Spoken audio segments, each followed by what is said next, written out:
So தொடர்ந்து நிறைய விஷயங்கள் வந்து அவுட் ஆஃப் த பாக்ஸ் பற்றி உங்களோட ஜேர்னி பற்றி பேசிட்டு இருக்கும் பொழுது நீங்கள் உங்களோட ஸ்டோரி பார்க்கும் பொழுது ஓகே கார்ட்போர்டில் இப்படி பண்ண முடியுங்கிறது இப்படி ஒரு மார்க்கெட்டே எனக்கு தெரிஞ்ச இந்தியாவில் இல்லை அப்படிங்கும் பொழுது நீங்கள் ஒரு விஷயத்தை இல்லாத ஒரு விஷயத்தை இப்படி ஒரு மார்க்கெட்டே கிரியேட் பண்ணியிருக்கீங்க அப்படின்னு நான் நம்புகிறேன். ஸோ இந்த மாதிரி ஆஸ்பெக்டில் ஒருத்தங்க ஒரு ஸ்டார்ட் அப் ஆரம்பிக்கணும்னு நினைக்கிறாங்க, லைக் என்ன பண்ணுறேன்னு தெரில, பட் சம்திங் இது வரைக்கும் இல்லாத ஒரு விஷயத்தை நான் பண்ணணும், இப்படி ஒரு மார்க்கெட்டே கிடையாது, அப்படி ஒரு மார்க்கெட்டை கொண்டு வரணும் அப்படிங்கிறவங்களுக்கு ஸோ அவங்களுடைய தேடல் எதை நோக்கி இருக்கணும், அவங்க எங்கேருந்து ஆரம்பிக்கணும், லைக் நீங்கள் டிசைன் இன்ஜினியரிங் படிச்சிங்க, அதுலேருந்து சம்திங் ஏதோ பண்ண உங்களுக்கு அந்த பாத்வே கிடச்சிது.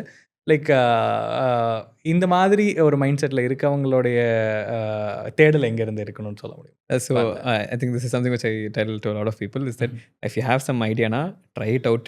Don't இது இருந்தால் தான் பண்ண முடியும், அது இருந்தால் தான் பண்ண முடியும் அப்படிலாம் சொல்லாமல் ஒரு ஐடியா இருந்துச்சுன்னா ஃபஸ்ட்டு ட்ரை அவுட் பண்ணிடுங்க, சின்னதாக பண்ணி பாருங்க. If you fail it's good, you at least learn something and you can either move on from it or make it better and do the next thing.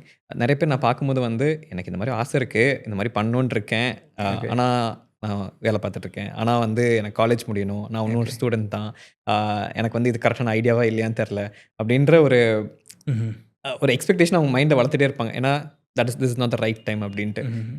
I think any time is the right time. எடுத்தோன்னே ஒரு idea இருந்துச்சுன்னா try பண்ணி பார்த்துடலாம் அப்படின்றது. And this is one aspect of things. The other aspect is where is being open to doing something. ஏன்னா வந்து lot of people hesitate saying that இல்லை அவங்க பண்ணிட்டாங்க, or this is my idea, I don't want to share it out with anyone else, it is my thing அப்படின்ற மாதிரி. When you have to start a business, eventually you have to tell it out, you have to ask people for help and people actually do help. நான் இனிஷியலாக யோசிச்சிருப்பேன் இதெல்லாம் கேட்டால் ஏதாச்சும் நினச்சிப்பாங்களா அப்படின்ட்டு. Okay, கேட்டதுக்கப்புறம் they actually helped out. So பொதுவாகவே இன்றைக்கி வந்து ஒரு ஃபஸ்ட் இன் மார்க்கெட்டாக வரும்பொழுது இது நம்ம தான் ஃபஸ்ட் இதை பண்ணுறோம் அப்படிங்கும்பொழுது இன்றைக்கி சோஷியல் மீடியா, இன்றைக்கி ஆன்லைன் ப்ரெசன்ஸ் அதிகமாக இருக்கும்போது மேஜராக பிஸ்னஸில் ஏர்ன் பண்ணுறது ஒரு பர்ஸ்பெக்டிவில் இருந்தாலுமே அதை வந்து இன்றைக்கி சொல்லிக் கொடுத்த அந்த பிஸ்னஸை சொல்லிக் கொடுத்த ஒரு கோர்சஸாவோ ஒரு கிளாஸஸாவோ எடுக்கிறது இன்றைக்கி நிறையா பார்க்க முடியுது.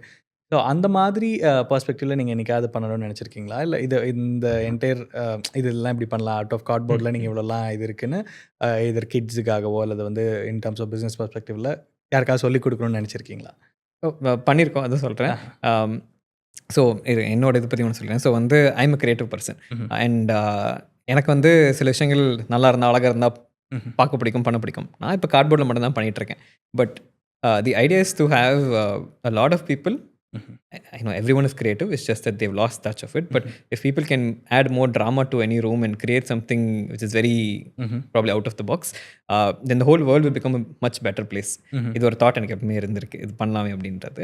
And people comment out of the box, ரேண்டமாக வருவாங்க வந்து எனக்கு இது பண்ணுவா, இன்னைக்கு என்ன புதுசாக பண்ணியிருக்கீங்க நான் பார்க்குறேன் அப்படின்னு சொல்லி நிறைய பேர் கியூரியஸாக வருவாங்க. இந்த ஒரு செக்மெண்ட் இருந்துச்சு. நான் வந்து அப்புறம் யோசிச்சேன், ஓகே சின்ன பசங்க சொல்லிக் கொடுக்கலாமே, காலேஜஸ் சொல்லிக் கொடுக்கலாமே அண்ட் பிஸ்னஸ் பீப்புள் சொல்லிக் கொடுக்கலாமே அப்படின்ட்டு 3மே பண்ணியிருக்கேன். வேர் டிசைன் காலேஜஸ்க்கு வந்து I teach students how to use cardboard as a material and design certain things அப்படின்றது. பிஸ்னஸ் காலேஜில் வந்து how to you take an idea in to a market and how to you perceive value for that product அப்படின்ற ஒரு குட்டி workshops எடுத்திருக்கேன். For corporates இல்லை, for adults வந்து we've ton ஒரு கார்ட்போர்ட் வார்னு ஒன்று பண்ணியிருக்கோம். வேறு வந்து ஆங்கிரி பேர்ட்ஸ் விளாண்டுருக்கீங்களா? But imagine real life Angry Birds. So செவர் கட்டி பில்லர் கட்டி we give them things to protect and then they have to hit and destroy the other person's fort மாதிரி. Where people learn how to build things, how to create things, how to defend and strategize and play also. So அந்த மாதிரி things பண்ணியிருக்கோம். ஆனால் best வந்து சின்ன பசங்களுக்கு பண்ணதான். They are extremely creative. ஏன்னா வந்து நான் இப்போ என் வயசில் இருக்க ஒருத்தவங்க சொல்லிக் கொடுக்குறத விட ஒரு குழந்தைங்க சொல்லிக் கொடுத்தா ரொம்ப ஈஸியாக கற்றுக்குறாங்க. இப்போ லட்சம் இந்த மாதிரி கார்ட்போர்டில் பண்ணால் ஒரு டெம்ப்ளேட் அப்படி ஒன்று பண்ணுவோம், இப்படி பண்ணி இதை வெட்டி ஆரிகேம் மாதிரி இதை மடிச்சா அப்படி வரும் அப்படின்னு சொல்கிறது. குட்டி குட்டி குழந்தைங்களாம் அவங்களோட டெம்ப்ளேட்டை ரொம்ப ரொம்ப ஈஸியாக கற்றுக்கிட்டு டக்குன்னு பண்ணிடுறாங்க. ஒரு குட்டி பொண்ணு வந்து ஒரு பீகாக் ஷேப்பில் ஒரு சேர்லாம் பண்ணிச்சு. நிறைய அந்த மாதிரி க்ரியேட்டிவாக பண்ணியிருந்தாங்க. அண்ட் சில இடத்துல வந்து ஒரு குட்டி வீடே பண்ணி வச்சுருந்தாங்க. ஓவராலாக பார்க்கும்போது உங்களோட ஜேர்னி வந்து நான் இது வரைக்கும் பார்த்த கேட்ட ஜேர்னியிலேருந்து ரொம்ப இன்ட்ரெஸ்டிங்காகவும் இருந்தது, அதை விட கொஞ்சம் யூனிக்காகவும் இருந்தது.